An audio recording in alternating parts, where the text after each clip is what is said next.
Hey guys, Kimmy back with another video. Welcome back. Welcome if you're new, and I'm here today with another movie review. So today I'm going to be talking about the new movie Evil Dead Rise with spoilers, of course. So yeah, if you have not seen it, then do not watch this video. But if you have seen it, then continue watching. It's just me as right here, and let's get started. I feel like I haven't made a video in so long, even though it's only been a week. But yeah, I'm back. I'm feeling fine. I will do like a whole post update video soon. Doing the next video, but I'm feeling fine. I mean, I'm off pain meds. There you go.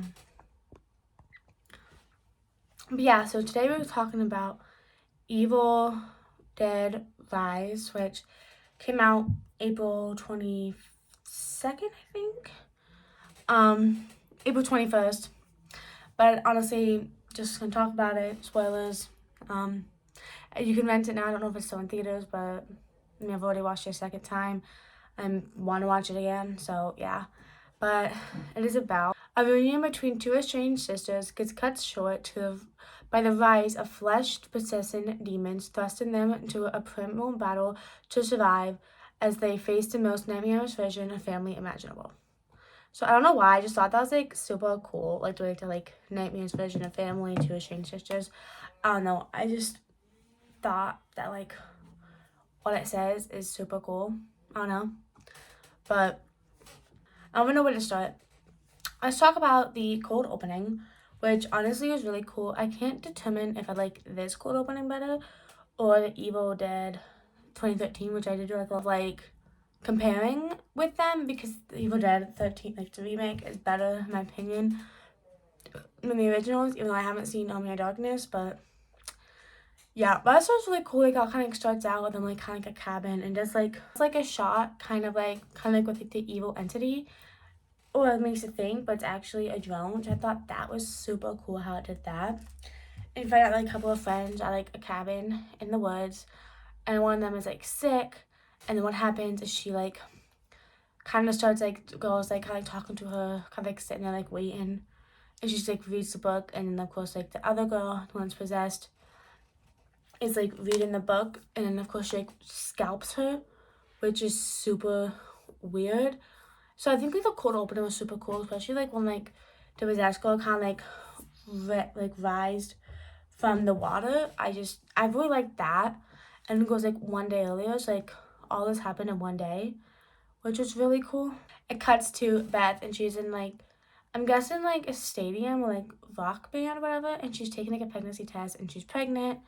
And I guess she's like a guitar technician or something.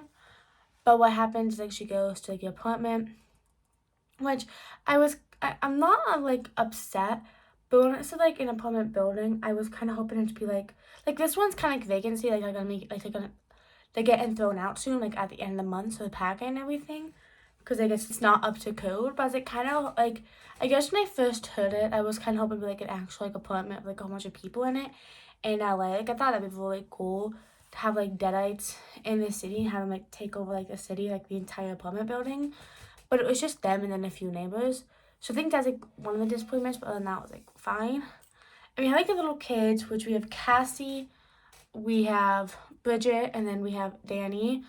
And the mom Ellie, which I didn't really care that much for the characters. Maybe Cassie and Beth, like the rest, I was like, I don't really care. We find out that like the sisters haven't really talked, and then the dad left them. And then of course the mom gets possessed. So it kind of goes from there. But how they find the book is really interesting, because like when like Beth brought up the dad, she's like, okay Cassie, and then like go get in the car and get some pizza. And that's like we're walking back from the pizza, there's an earthquake, which happens in LA. And I guess like after the earthquake, it has like a hole in the ground, so they kind of go under it, which is like kind of like a bank chamber. And like the book is like sealed away, which I was thinking like it's not the same book as 2013 one. But then I was watching to this review, and it did say apparently there's like Army of Darkness how there are 3 books. So I thought that was really cool how I use like a different book and everything.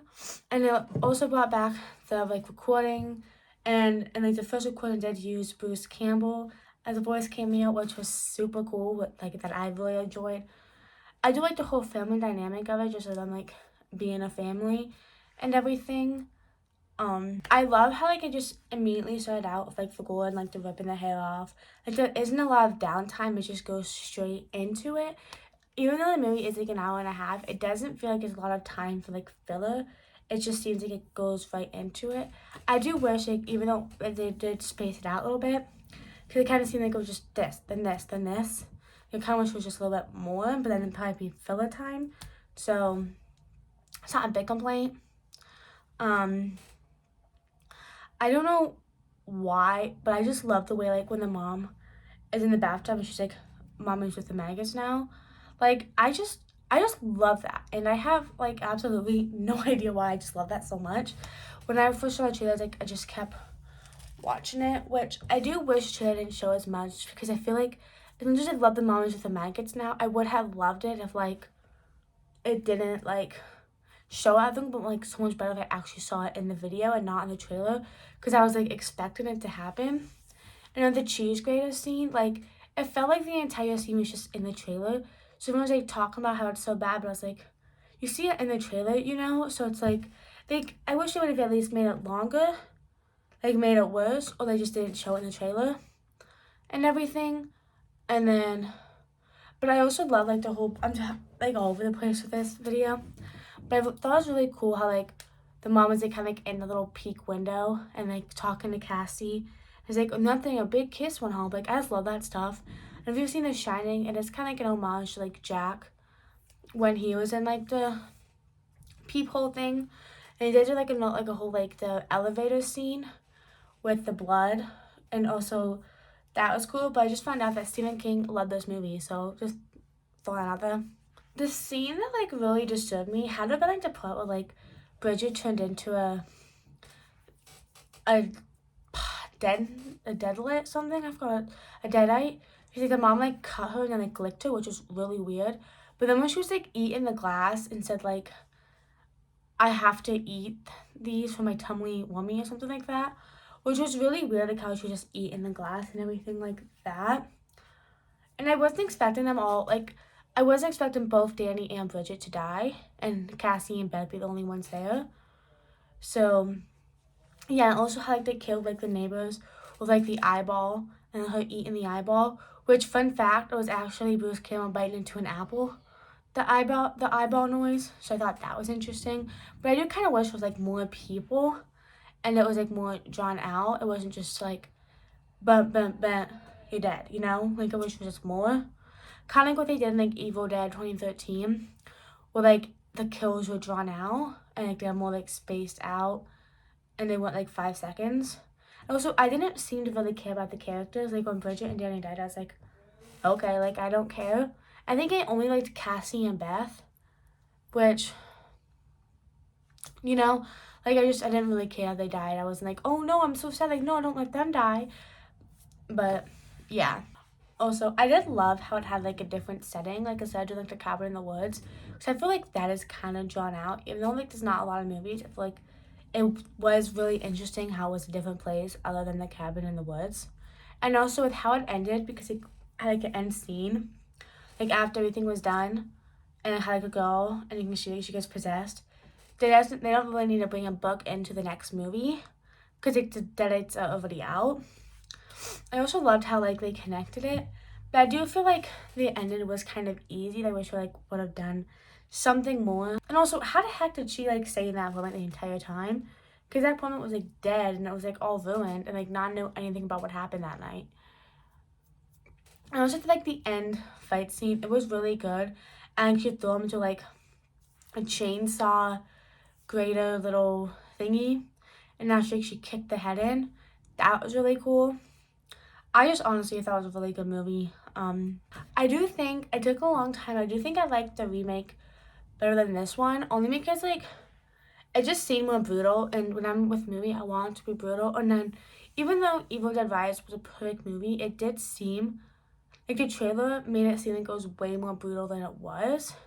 So I just love a brutal movie. It did kind of have more cool about like the demon, which they probably didn't need that in another Evil Dead movie. I just thought it was like really cool, like something happened and like the book in Evil Dead 2013 is what I'm talking about. Like the book kind of showed like this is what the demon does, like the hot shower and stuff like that. So I just thought that was really cool. Also, Bruce Campbell, he did say that they are planning to do like more movies, like 5 or 6 years apart. So we're all gonna get more Evil Dead movies, which I'm not upset about. But yeah, I thought I'd tell you guys some cool fun facts. Just because I heard them, I was like, that's really cool. Yeah. So the first one is that it was supposed to go straight to HBO Max, but then like the test screening said really good that they put it in theaters, which is really like smart.